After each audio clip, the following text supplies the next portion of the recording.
The contents of this video is for informational and educational purposes only. The information contained in this video is based on the author's experience and training as a paramedic and in no way qualifies as medical advice. Always consult your physician about any medical condition or treatment of any medical condition. The author of this video is not responsible for what you do with the information. Hey everybody, this is Firedog 529.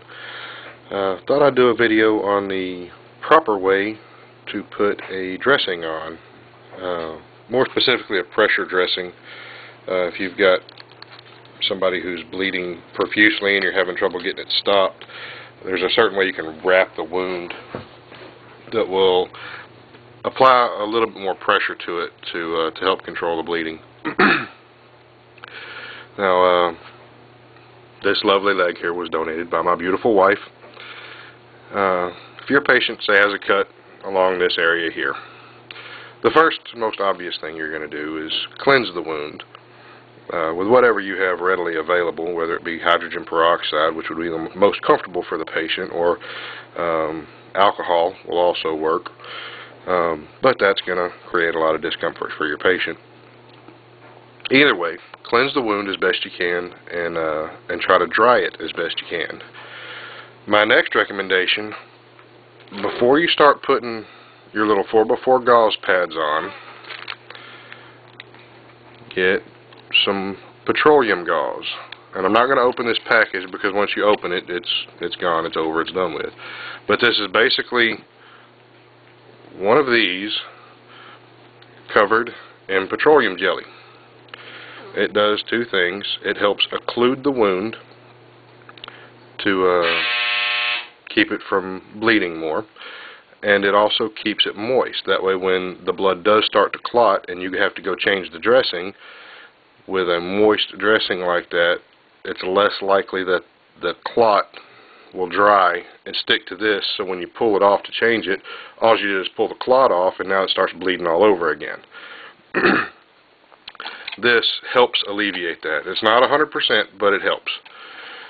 So, the first thing you do after you get it disinfected, cleaned, and dried, you apply your petroleum gauze, and then over that you apply your 4x4 gauze. And I'm going to go ahead and take this out, but pretend like it's still there.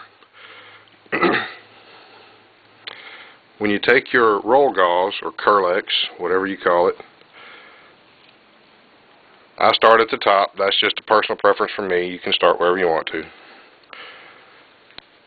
Start at the top and make sure you get 100% coverage of your underlying bandage, your 4x4s. After you do that, when you cross over, put a twist in your 4x4. You see that? A single twist in the 4x4 to where the twist falls over the wound. As you pull, that concentrates more pressure directly against that wound. Do it again. And a third time for good measure.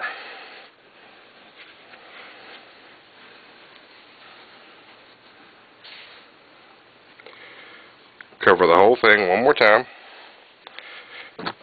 and then take your trauma shears, cut right up the middle. Usually when you get a cut started, you can tear,